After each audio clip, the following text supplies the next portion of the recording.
நான் உங்களுக்கு நாம் எப்போதுமே சாப்பிடும்போது, அதாவது காலையில் நேரம், மத்தியான நேரம், சாயங்காலம், இந்த மாதிரி இரவு நேரம், இந்த மாதிரி எல்லா நேரத்துலையும் சாப்பிடுவோம். இதெல்லாம் சாப்பிட்றதுக்கு முன்னாடி நாம பகவான், அதாவது அன்னபூர்ணி, எல்லா பகவான்கிட்டையும் நம்ம நன்றி கேட்கணும். அதுக்கு நான் உங்களுக்கு 2 ஸ்லோகம் சொல்லி கொடுக்க போறேன். அந்த முதல் ஸ்லோகம் என்னன்னு பார்க்கலாம். ஹரிர் தாத்தா ஹரிர் போக்தா ஹரிர் அன்னம் பிரஜாபதிஹி ஹரிர் விப்ரஹ சரீரஸ்து பூம்தே போஜயதே ஹரிஹி. இப்போ நம்ம 2வது ஸ்லோகம் பார்க்கலாம். பிரம்மார்ப்பணம் பிரம்ம ஹவிஹி பிரம்மாக்னௌ பிரம்மணாஹுதம் பிரம்மைவ தேன கந்தவ்யம் பிரம்ம கர்ம சமாதினா அகம் வைஸ்வானரோ போக்தா பிராணினாம் தேகமாஸ்ருதஹ பிராணாபான சமாயுக்தஹ பச்சாமன்னம் சதுர்விதம்.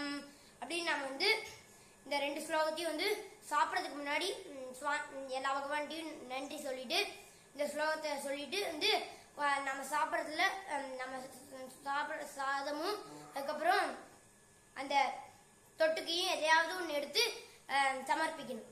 சமர்ப்பித்தது இந்த மாதிரி பூனல் பொட்டுக்கோவெல்லாம் பரிசேஷனம் பண்ணிட்டு சாப்பிடணும். அதுவும் கிருஷ்ணார்ப்பணம் வைக்கலாம்.